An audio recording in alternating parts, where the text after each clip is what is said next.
Tahukah Anda mengenai perkhidmatan bimbingan dan konseling di sekolah? Unit bimbingan dan konseling merupakan perkhidmatan yang bertujuan membantu murid membuat rundingan baik dari segi akademik, emosi, sosial dan motivasi. Usaha ini adalah perlu untuk pembelajaran yang sempurna serta memperolehi kejayaan dalam bidang akademik atau kehidupan. Ini bermakna perkhidmatan bimbingan dan konseling bukanlah sesuatu perkara untuk menganalisis dan mengkritik kesalahan murid, menentukan punca kesalahan, memberi ajaran atau hukuman serta tidak memaksa murid supaya menurut apa-apa arahan yang bercanggah. Objektif bimbingan dan konseling sudah tentu adalah demi kesejahteraan murid di sekolah, yaitu memenangi jiwa murid. Guru bimbingan dan konseling menghayati bahwa memenangi jiwa murid merupakan teras perkhidmatan bimbingan dan konseling di sekolah. Perkhidmatan mesra, selesa, dan kondusif. Perkhidmatan mesra, selesa, dan kondusif diberikan kepada murid untuk menyuarakan isi hati dan permasalahan mereka, seterusnya dapat membuat keputusan yang wajar dan betul. Mendahului jangkaan. Tindakan ini perlu agar guru bimbingan dan konseling dapat menilai jangkaan tindakan-tindakan di luar norma sosial dalam kalangan murid.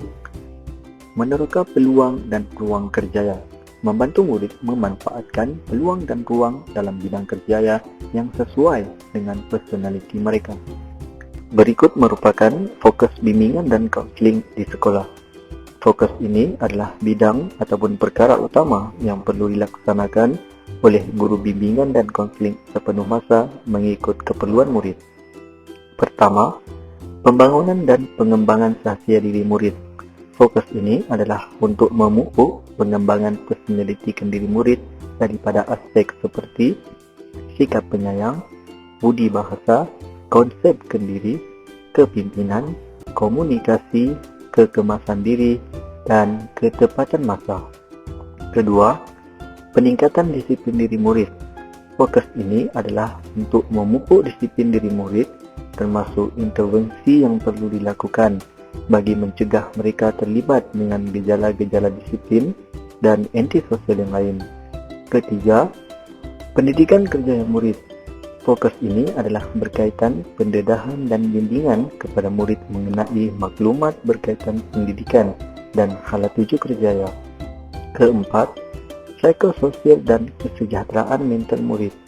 Fokus ini adalah membimbing murid supaya mampu mengekalkan dan mengurus kesejahteraan diri dan mental.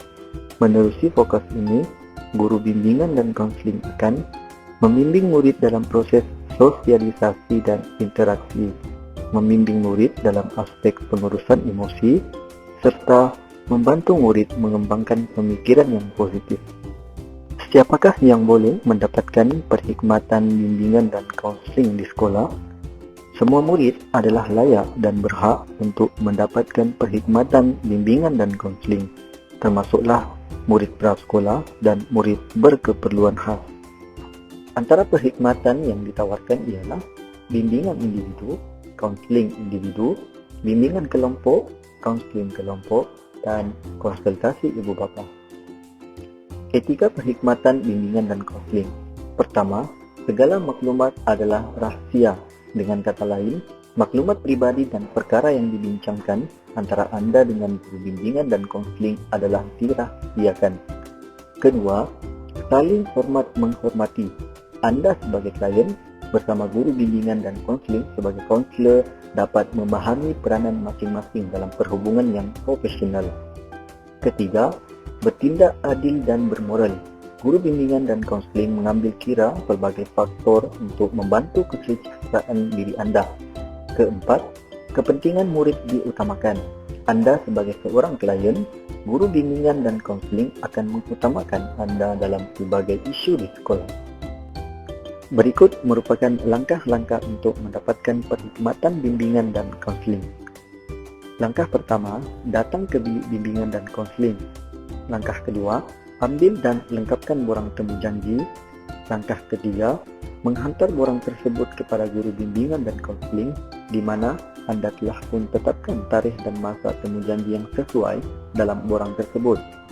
Dan langkah yang terakhir, Datang ke bilik bimbingan dan konseling pada tarikh dan masa yang telah ditetapkan untuk mendapatkan perkhidmatan.